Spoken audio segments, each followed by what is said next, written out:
Thanks for joining us. This is the very first episode of the Diamond Roots Baseball Podcast, where we're going to tell the stories and explore the history as we talk to people who helped make Cobb County one of the strongest baseball communities in the entire country.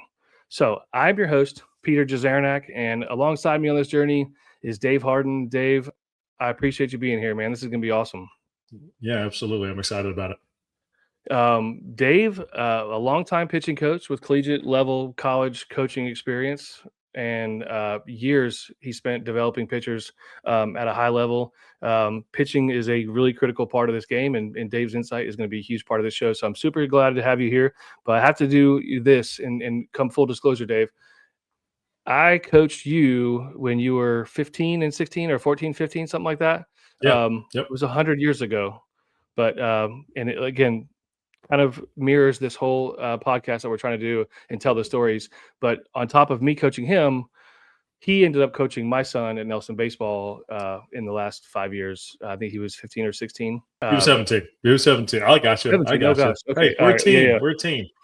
Yeah. So super cool to have Dave here. I sort of pitched the idea to Dave after. I've literally been thinking about this for probably 2.5 years. I remember telling my mom and I were riding home from one of my son's travel ball games up at Lake Point, and we were just talking about the facilities, and she was kind of blown away by the facilities, the turf, and everything like that. It's just crazy now. And we were kind of just sort of reminiscing about how it was at East Marietta and East Cobb at Mount Bethel, and so we were like, man, that'd be kind of cool to like just start a podcast or like just write a book. It was kind of what we first talked about, and I was like, man, we could do a podcast. And I just started thinking about names of people, and really where it started and how it started, and it didn't just happen. I mean, nothing in this whole process just happened.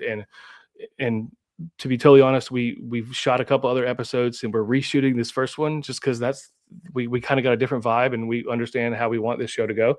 And so after we're going to interview coaches, and we're going to interview players and umpires and agents and parents, that are along for the ride. And it's not just the numbers and the history and the story. Dave, is after seeing a couple and doing a couple, like it really is a cool thing to just want to put together a place where everybody can kind of tell their baseball story. Yeah. I mean, everybody, like you said, everybody's got a story. We've talked to a couple people, like we've had a couple episodes, and we've gotten a lot of feedback already just from people wanting to tell their story, or, hey, you got to talk to this guy. Hey, you remember this guy, or I'll put you in touch with this guy. And it's just, right. The baseball, it's a small world, and everybody has something to say, and they appreciate their experience, especially when it started right here in Cobb County. Yeah. And, like I said, the people we've talked to have all been like, oh yeah, I'll come on and talk about baseball. I don't know how many. Keith Grunwald said it, spoiler alert, we're going to have Keith on. But Keith was a member of the 1983 Little League World Series team that played in Williamsport. They won the whole thing. It's a really cool story that he tells. And I feel like that is really where it all started for the sort of that synergy, that upper momentum for baseball in Cobb County is when East Marietta won the Little League World Series. That was 1983. I think the Braves started that season also like 15, 16, 18-0, 19-0, something like that, something crazy, 13-0, whatever it was. And, it was just baseball was like huge here all of a sudden. Like there was a lot of, young players that were good. Again, team sweeps, like straight, don't lose a game going through district, state, regionals, in the World Series. These guys leave East Marietta Little League as 12-year-olds and go play at East Cobb and go win 3 World Series in a row then. And back then it was different. You didn't just pay your $2,500 and be in a tournament. And then all of a sudden you win and you're World Series champs because you brought in all these, you brought in guys from all over the country to put this super dick team together. But I mean, that's not how it was back then. I mean, these guys lived in the same area, same neighborhoods. We all grew played up together. Yeah. So it was rec ball at its finest, I feel like, because you play together. That's exactly what. Yeah, it was just baseball. Yeah, for sure. And they were good, and they were really good. Like I said, the Braves were they go through, win all this stuff. High school baseball in Cobb County becomes what it is, and you got the people that sort of started all that with, um, you know, coaches from all over. I think there's 10 or 11 coaches that have coached in Cobb County for baseball on the same team for 20 plus years. So you got, Harvey Cochran and all these guys. We're lucky enough, and Dave McDonald, the coach at Wheeler forever and ever, is going to be on the show, and he is awesome. I mean, Dave, you were talking about the other day. I mean, he was remembering counts, and I mean, it's going to be cool. It's just a yeah.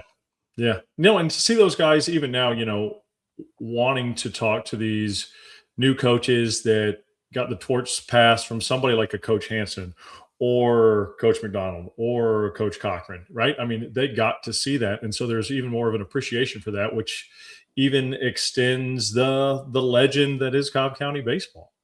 And I think the granddaddy of them all, is Donnie English. I mean, every time you talk to somebody about, how it sort of evolved from a high school standpoint, it all goes back to Donnie English too. And I know we're leaving people out, but you got Dennis Jordan and Shane Amos and those guys at Walton that were there, and like I said, McDonald at Wheeler, and over at Pope. I forget his name. I just keep remembering Turco's name. He's I think the new coach there, but Roland was at Pope forever. I mean, like, just crazy. Coach Latanzi. Yeah. I mean, there's just legends.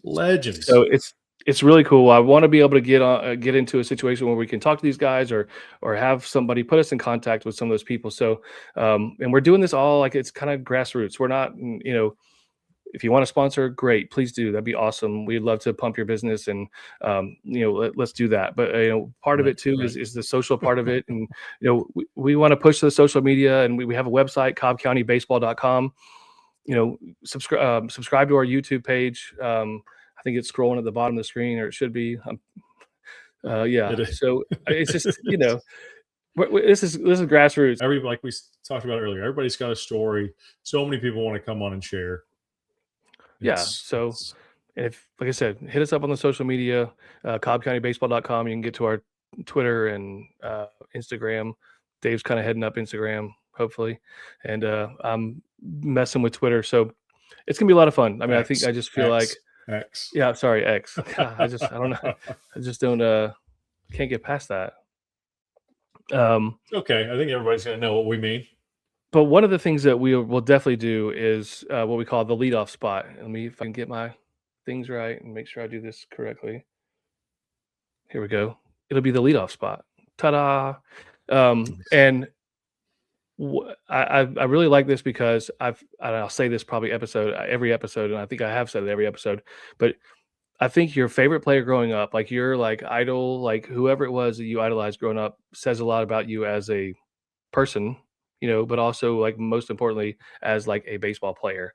And I guess I just am so passionate about my idol growing up was Ozzie Smith. And I had posters. I went and I saved money and traded baseball cards and did all the things to get all of his rookie cards, all of his cards. I wanted it didn't matter what year, 1978, when he played in Walla Walla, like in California, like in the Padres organization. I wanted every one of his cards. I loved him. I had posters of him on my walls, laying out, diving.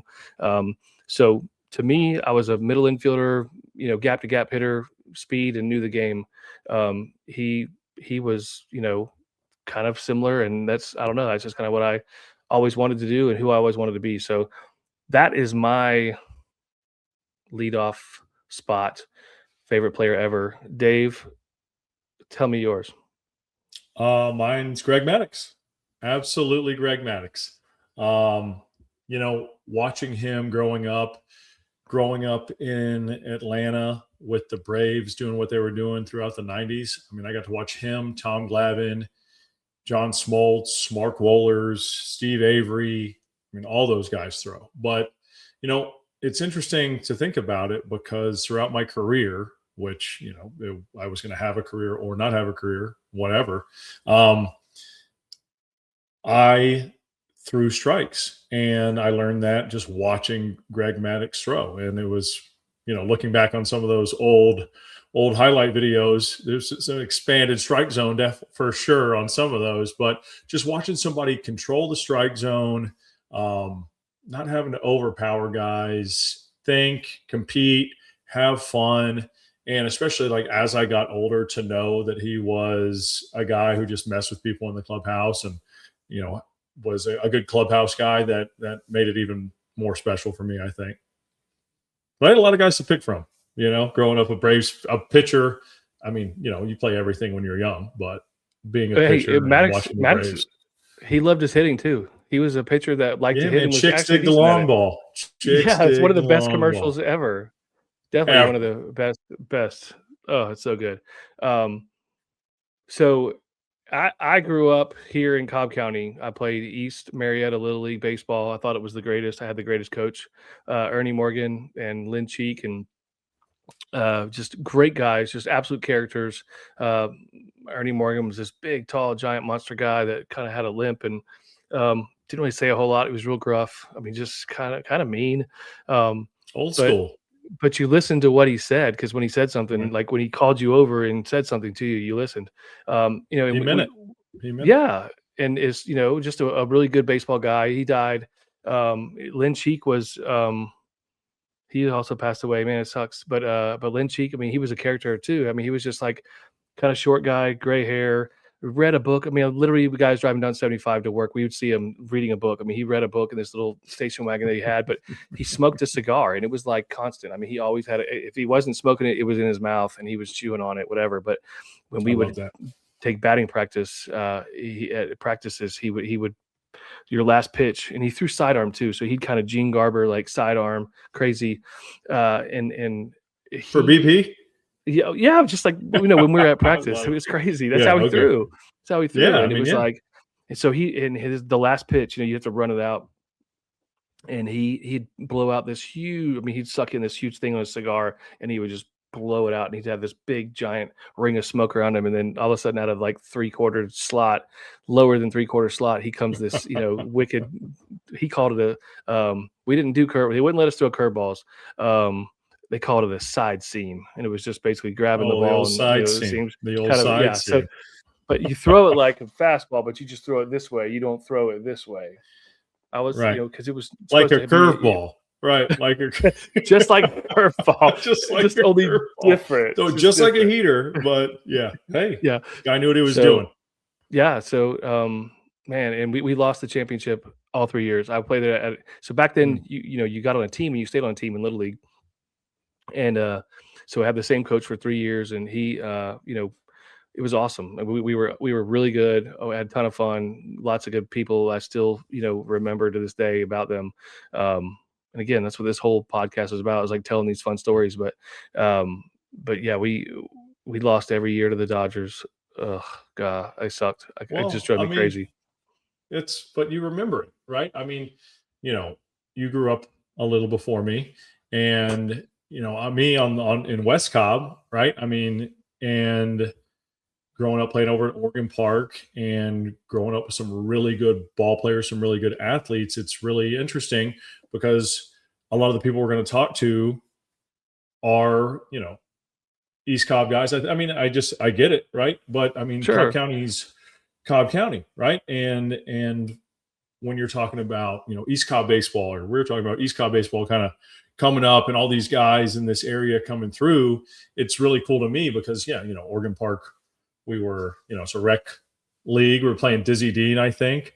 But man, when I was 12 years old, our first travel team, I mean, you mentioned Dennis Jordan earlier. I mean, I played with Chad, sure. Tyler Evans, who played football at Georgia Tech. Zach McDowell played quarterback at Coastal Carolina.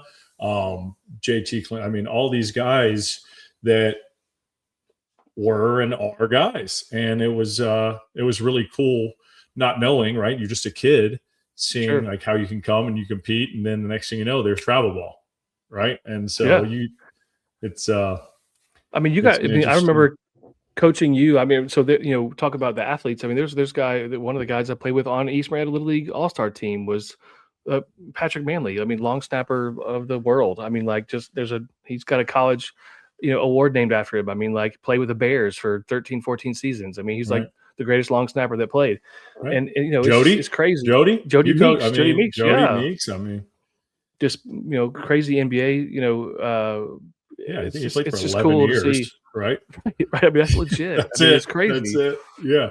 And it's, now Jody was kind of a freak athlete. And I'm not saying Patrick Manley wasn't a freak athlete, but I mean, you know, playing in the NBA and being a long snapper in the NFL is a little bit different. They're different. They're different. But I mean, Jody was a freak athlete. I mean, he was highly recruited for basketball. I remember even at, 15, 16, and it's cool. And now he wasn't really he was Calipari, was he calling you? Was he calling? Was he yeah, calling you right. at No, 16? definitely not.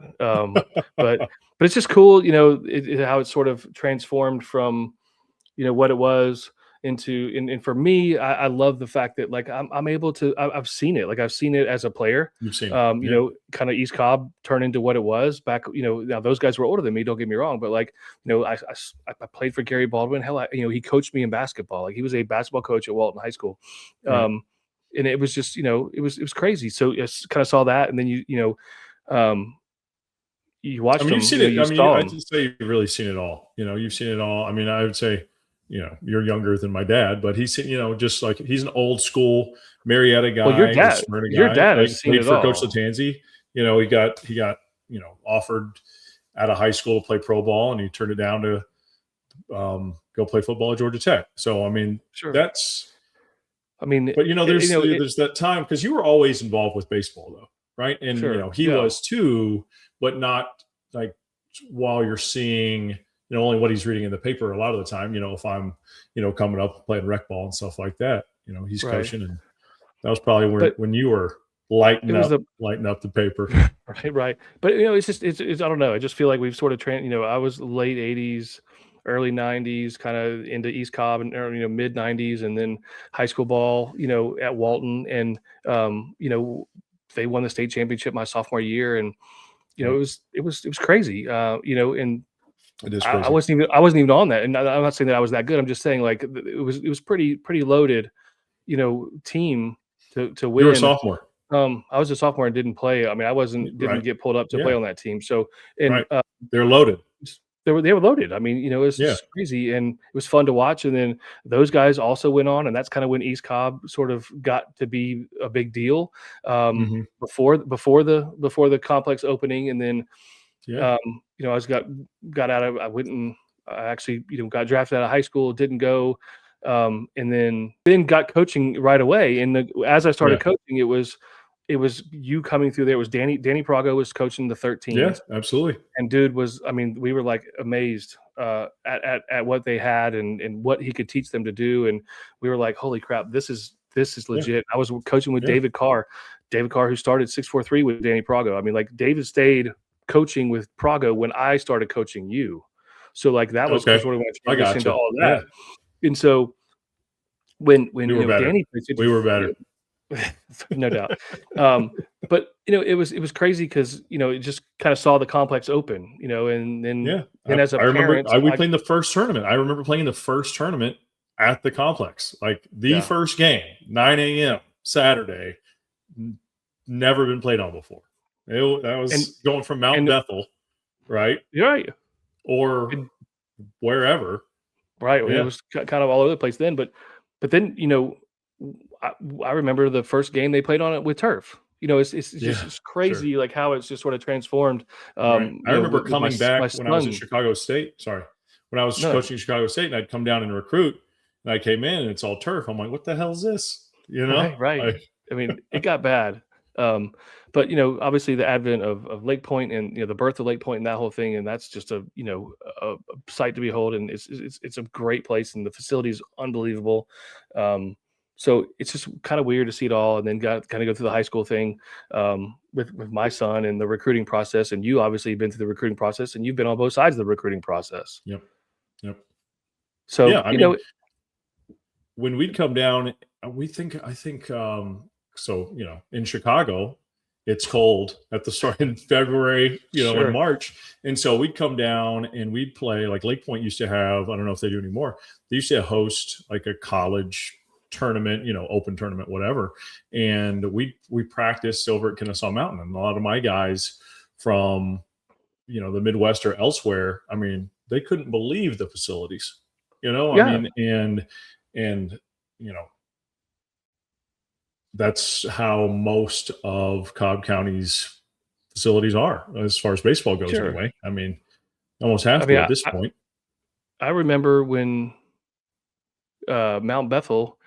I mean, literally, I remember Dennis Lankus's dad driving somebody's mom's station wagon out on Mount Bethel Field with a fence, like an old piece of chain link fence dragging Yeah, behind it, and that was like a rec ball game. Like, yeah, I played at East Cobb when there was yeah. rec ball there. Like, Right, right. like everybody played rec ball, and then they just had All Star team. And back when Hmm. I first Yeah, started, there was only one East Cobb Astros, and right, then right. I really, and we talked about it not too long ago on one of the other shows, but then it's kind of when I don't know if it was my year that was the first year they had like a second team. I think it was 13, 14, 14, I guess. So I mean, it's just crazy what has gone through from Right. two Yeah. teams at 13, and there's only, I mean, it was the East Cobb Astros, and that was when the East Cobb Astros was like, hey, these are the East Cobb Astros, and it was Right. legit, and Yeah. I now mean, the it's facility, I think with the facility opening up a lot, because it was really just the Astros and then like the other team, which was, the team. I played for the Astros when I was 13. 14, we were the Eagles. Like, I think maybe Danny might have even coached the 14-year-old team, but then you coached with the Hurricanes 15, 16, but there weren't like, you know, 40 East Cobb teams right, for every age group like there are. I mean, right, obviously, yeah, we'll get into that, how that happened throughout the sure, show, but you know, yeah. we're only human. Everybody wants to play East Cobb baseball. So Right, before I say this, I wanna remember my philosophy on all that, but before that, again, w w if you like what we're talking about, hit like on our YouTube page, subscribe to our page, give us a comment, tell us what you wanna hear about. I hate to sound cliche, whatever, but really, honestly, like, we want everybody listen, and you said it, Dave, when we talked about this a while back, is we just want everybody to tell their story. Like, everybody's got these stories. We say these names, and we talk about these people that were like, I think you said it, like high school all-stars. Like, I mean, they were like freaking legends, high school legends. I think you said, yeah, yeah. But it's like, I mean, there's tons of them that like just chose not to go play baseball later. Like, they right, probably could have, just it was just not in their cards. And obviously, from where I am now and seeing what I see now, like it's there's there's a there's a lot of people who get a lot better later on in their life. I see it when my daughter absolutely, swims. yeah, So, like, you see yeah, some swimmers who, like, are pretty good, pretty good, pretty good, and all of a sudden they get a little bit older, and, their body changes and all the things, and then they're freaking studs. I mean, hmm, about swimming. I mean, one of the reasons yeah, we had my son swim in high school was because you did it, and really kind of saw I mean, Tyler Stevenson did it. I mean, it was like, it yeah, was legit. I mean, it yeah, was like a absolutely. It worked out great. all right, no doubt, for sure. That's just, it worked But out great. going back to the philosophy on how everything got to where it is as far as teams, and Yeah, like I said, I've seen a lot of it with my son going through it. Even, I worked in parks and recreation, so I saw the recreational side of it, and I love that.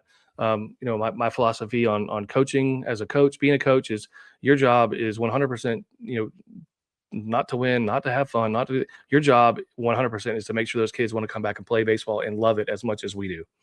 Like, as a absolutely. coach, and I feel like if you're coaching, you don't love the game, then something's wrong with You're you. doing But the wrong thing. um, Yeah, you're doing the wrong thing. right, but like, really, Or you as a love coach, you're people, like the game or people. It's just like but that's the avenue, right? and I feel like, what happens is these dads, dads that probably played high school baseball, but whatever, you just get into it, and they're like, oh well, my kid didn't make the Astros, so I'm going to start another team. Like, I feel like when you Sure, were a kid, you started another team because after the tryouts, you sat there and looked around and were like, dude, we could put together a pretty good team sure. with what's Yeah, left, and we right? I mean, were. like, and Yeah, it's just kind of, and it sort of yeah. grew out of that. But now it's like, well, damn it, my kid didn't make this team, so I'm gonna start another team, and I'm gonna pay for it, and we're gonna play at a Lake Point. We're gonna pay Lake Point to practice there, and we're gonna just put together a team. And you barely scrape together 12, 13 kids, and you've got 5 dads coaching. I mean, I literally coached on a team Yeah, at Hobgood where 7 dads were coaching. 7. We were sure. 7 guys in And the dugout. that's I didn't even want to go shake the other team's hands because they always were like, "How many coaches do y'all have?" right, right. Yeah. Well, that's it's unfortunately that's just, you know, it's great that so many parents wanted to be involved, right? So many dads wanted to be True. involved at that point, and it's not like you can change the dynamic right there, True. and here we are. Because I don't even know, is there rec ball in high school? I mean, There's we very had our few. team at Kennesaw Mountain, right? And I remember back then, the early 2000s, every Big Shanty team was just like guys were still playing Yeah. rec baseball over Big Shanty because they love the game. And I absolutely love that. I love that. I don't know if there's still enough to form a whole league. I I know, don't and this is years ago when I worked in Parks and Recreation, but I think each, like, I think Big Shanty had a team or two, Ackworth had a team or two, so it's like but travel ball really for them too, it right? was it was Kind of. rec ball. I mean, it Kind of. was rec ball. I Yeah. mean, it was Well, uh, you know what I'm saying? Like Kennesaw would go play, Ackworth would go sure, play yeah, whoever. yeah, Yeah, gotcha. yeah. I think they Yeah, probably have I a team mean, at Smyrna. That Smyrna Slammers team, just they may have something over just there so too. different. Just so Yeah, different. Because you could still and it worked out. I mean, there were a lot of guys that didn't play travel ball, right, until their junior or senior year, or never did really. They just play for their high school summer team right. and go play college or not, and it's just different now. And it is what it is. I wish, I think everybody's romantic about the time when they played. That was the best time. Sure. I mean, I can go back and I mean, I can just name drop on all these guys I had to throw against it. Just ripped my heater, but I made it out. I made it through the gauntlet. But yeah, I mean, it's an appreciation. It's an appreciation, especially for the people who kind of went through it on in any aspect. Like telling Yeah. stories. I want to hear from the guys. I want to hear from the guys that through 8 innings played 3 or 4 years of varsity and have stories about stuff that I'm sure there were a lot of things that I didn't see because I mean I was taking it, I don't want to say too seriously, but Sure. it Yeah. was very important to me. And at least in high school, I probably could have had more fun. I don't know. But I wouldn't Yeah. change one thing about my high school experience Right. because you're playing with your friends and we were winning. Right. So Yeah. And I feel like back then there were probably more uh higher quality rivalries, if that makes sense. Like sure. Well, seeing it's a lot seeing more kind of high local. school now. Well, I mean, yeah, all but the I don't regions are know. spread out, Well, that's and they very keep true. That's changing. Because yeah, we had it's Harrison true. and North Cobb and Sprayberry, and it had been that way Yeah, for at least the last, I think, since Kennesaw Mountain started. Even if it wasn't the first year, because I don't know, but 5A was the highest you right, could go back then. right. So we're Region Mm. 5, 5A, and we had Osborne, Pebblebrook, Harrison, North Cobb, Sprayberry, um, Dude, we had Wheeler, maybe Walton, Campbell. Lassiter, Pope. We had Wheeler, Walton, Lassiter, Pope, Sprayberry. Like it was the freaking That's gauntlet. a It was tough region. insane. That's a It tough was, I region. mean, it was crazy. And so back then But we our had region midweek game, but tournament. our midweek games would be all would be Walton and Sure. Lassiter and all the Cherokee against Yeah. Chad Jenkins. I mean a KSU guy. Yeah. It's um but yeah, it's crazy and really like you said, we want to hear those stories, all of them. I mean, we want this to be um also like almost educational. I don't know how to say it the right way. Maybe educational, but I mean, like we've seen it, we've done it. Like we want to talk to umpires and recruiting people, and we're going to talk to a couple coaches, and then definitely when we talk to them, we're going to ask them about recruiting and things to do, not to do, maybe as from a parent standpoint, kind of thing. So, I don't know if somebody learns something out of this, it would be great. But Right. it just kind of seeing just the advent of how this all happened, and I Yeah. know the grandfathers that have sort of been the ones, the Gary Baldwins and the Donnie English and the Dave McDonalds and the Danny Pragos and Brian Nelson. I mean, I just feel like there's so many people that CJ Stewart, um, Yeah. just a lot of folks. And then, like I said, the high school coaching too is crazy because I think there's 20 or 12 high school coaches that have coached for 20 years or more, like in Crazy. Cobb, like just baseball coaches. Like so, hopefully we can get on as many of them as we can. It'll be a lot of fun. Um, and then we do a segment. We're gonna do a segment where we call it the triple play. It's just kind of your top three can be baseball related, doesn't have to be baseball related.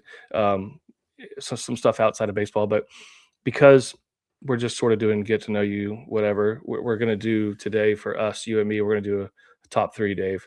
And it's going to be Cool. top three favorite players. Okay. Any time span, doesn't matter. But also, got to have one pitcher, one hitter, and one defender. So Cool. I'm very interested to Uh, see where your positions rank. Go ahead. You're first. you Top ready? three. Okay. Yeah. So defender, easy, Andrew Jones. Easy. Okay. Easy, dude. I've given up so many shit missiles that guys. I've made so many defenders make the play, giving them the opportunity to make the plays of their life. Right. Okay, Right.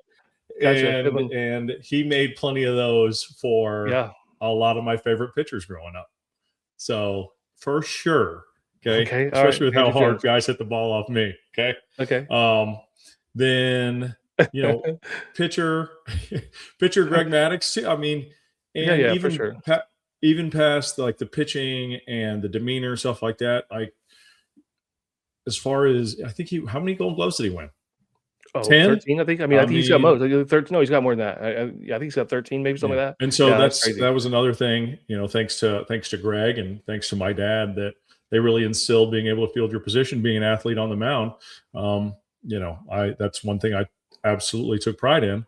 And then Cool. Yeah, understood. best hitter. I don't know if he's my favorite. I don't know the guy, but Barry Bonds is just in the seat, with what he did when he's getting pitched around in these big time games and he's getting one pitch to see a game and he's hitting it 550 feet. It's just one of the most incredible things I've ever seen in my life. And I appreciate it now more than ever, having played pro ball for a while and seen some really, really good hitters just be dialed in, but it's nothing compared to that. I mean, he's seeing the Right. best guys in the world and he's getting one pitch to hit a game and he's hitting it out. It's insane. Right. And he was actually a pretty good bad ball hitter too. I mean, he didn't swing at a lot of balls, but when he did, he was a pretty good bad ball hitter too. Yeah, if he was ready for it, he was gonna obviously Yeah. do what he wanted to do. Well, I wanted to touch on one thing before we do my triple play. I want to say something. So you go through where you played overseas. I mean, you've played in Taiwan. Yeah, so I played. I played indie ball over here. I started in the Frontier League. I got an opportunity, went over to the Atlantic League, played with the Somerset Patriots, and I got signed to go play in the big leagues over in Taiwan. Got to play with Manny Ramirez while he was over there, and that was a really, really cool experience for me. Just totally different than being in the United States, as you can imagine. Sure. And then I was over there for a season, and I got to play some winter ball down for the Santurce Cangrejeros in Puerto Rico. And that was most fun I ever had. Worst season of my life. I think they kept me for the most part because the rental car was in my name, so I had to drive for a Cuban guy, a Venezuelan guy, and a younger American guy to the ball field every day. So it was a great time.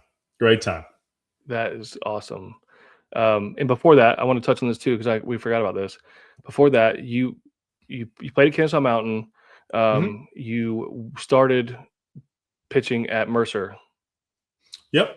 Yeah, I went to Mercer out of high school. The guy who signed me, Jason Jackson, he is now the pitching coach, maybe associate head coach at Alabama. Lovely guy. And he signed me my fall of my senior year. And, a couple of weeks before school started down there, he took a job at South Alabama to be the pitching coach. And I ended up staying at Mercer for a couple of years. And it just, ended up not really being the right fit for me. After that, it definitely had something to do with it. And I ended up leaving Mercer after my sophomore year as our Friday night guy. And that was the first year that they'd put the rule in at the time to where you couldn't go D1 to D1 without sitting out a year, even if it was out of conference. So, towards some Division II schools, Middle Georgia, Georgia College and State, I guess that's what it used to be. And then Valdosta to, I think both of those teams finished in the top 5 in Division II Yeah. that next year. But I ended up going to Southern Poly in Marietta and played with a lot of guys from high school and some other guys that I'd grown up playing with and against. And yeah, we ended up winning our conference that year, and I think we went 53-10 my junior year, and then something similar to that senior year. So Sweet. I've been very lucky to be on some quality winning baseball programs and franchises and organizations for sure. It's cool. So,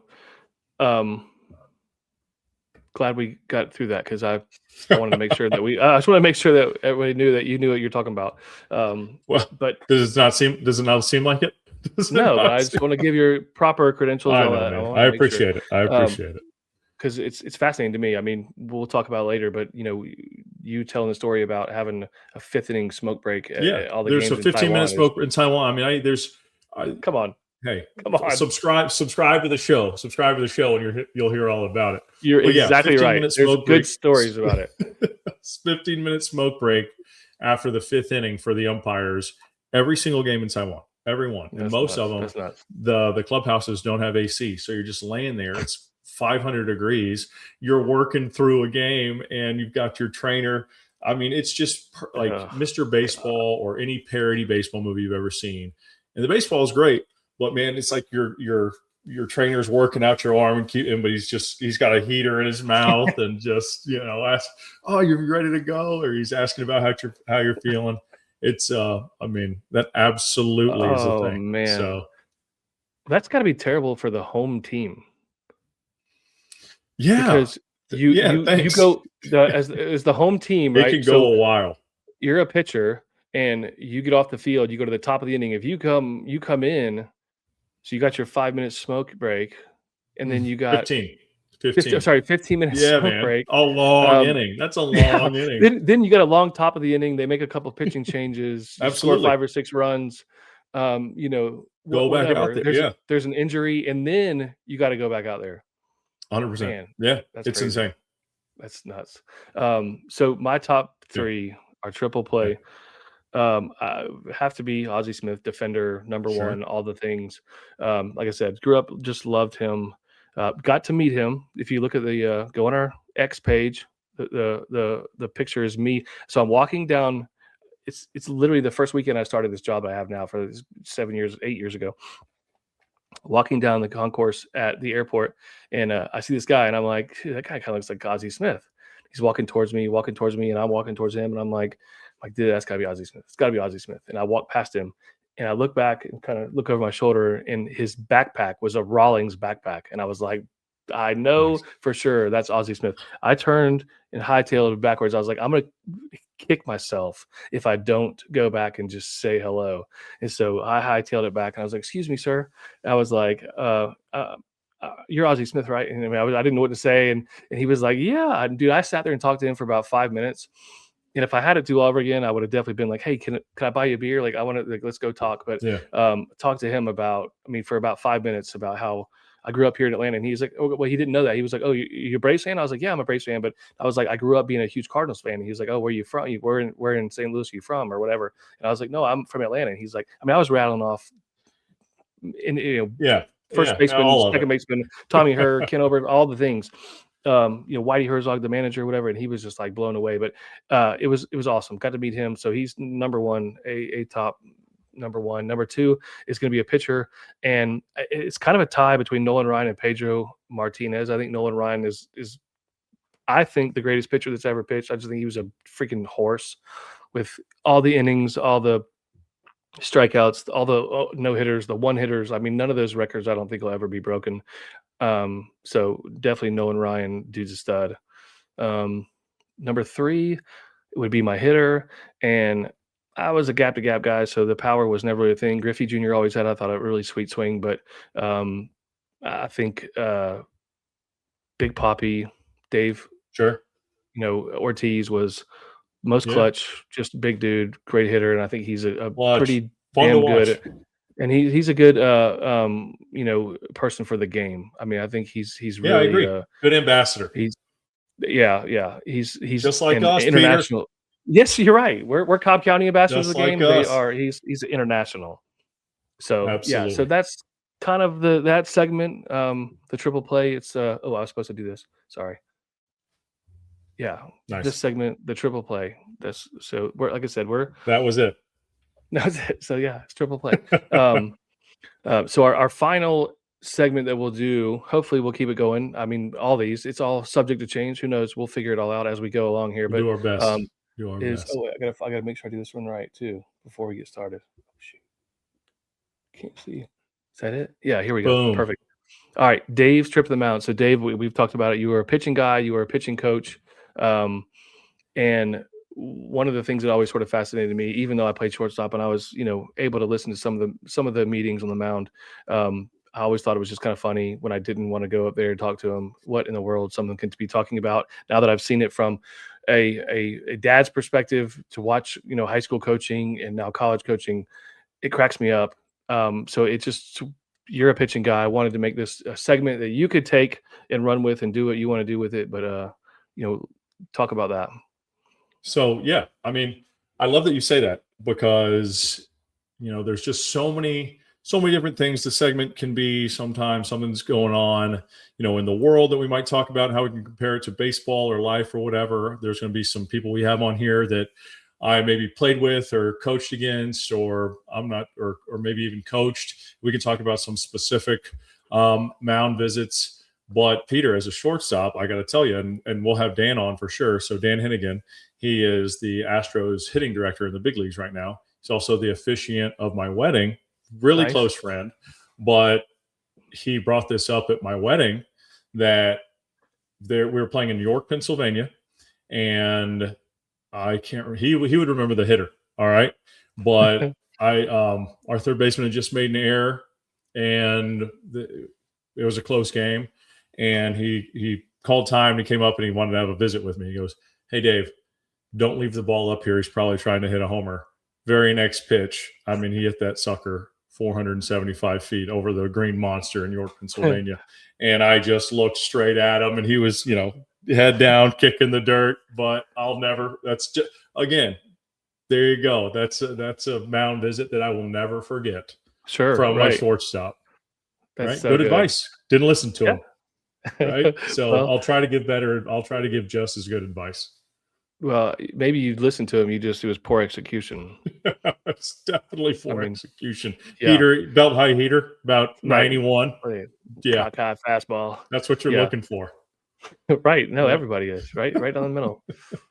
Oh, man. So, yeah, But so that's yeah, it's open. It's gonna be open. It's gonna depend on who we're talking to. It's gonna depend on what's going on, and sometimes it's gonna be, I don't want to say serious, but I mean, oh, for sure. it's there's gonna be a lot of aspects to it for sure. It's whatever And whatever we want it to be. yeah, this is your thing, man. This, this is gonna be fun. So, we've kind of given a general description of our backgrounds. We're gonna kind of tease some future guests. I know we've got Mike Lynch, pastor at North Star Church. He's been involved with Alatoona baseball for a long time. Both the former and current Kennesaw Mountain High School coaches we've talked to. Dennis Jordan from Walton and North Paulding has agreed to come on the show. We've talked with Keith Grunwald. So these are kind of some of the episodes. We've got D1 pitching coaches. I mean, Dave, I was amazed when we first started talking about this. And I feel like I know a lot of people in the Cobb County area that I could probably lean on and reach out to that I know some of the people that we really want to get on the show. But you've got some crazy connections too, as far as big league stuff, and it's going to be fun.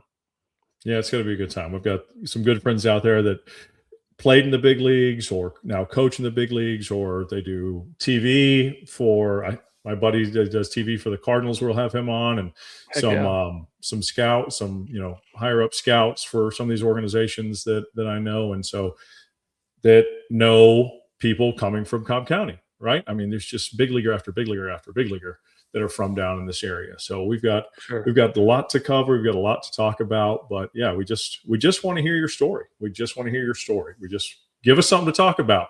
And if you want to talk about it, come talk about it. I mean, leave us a comment. Let us know what you want to talk about, what you remember. If you want to come on the show, just hit us up.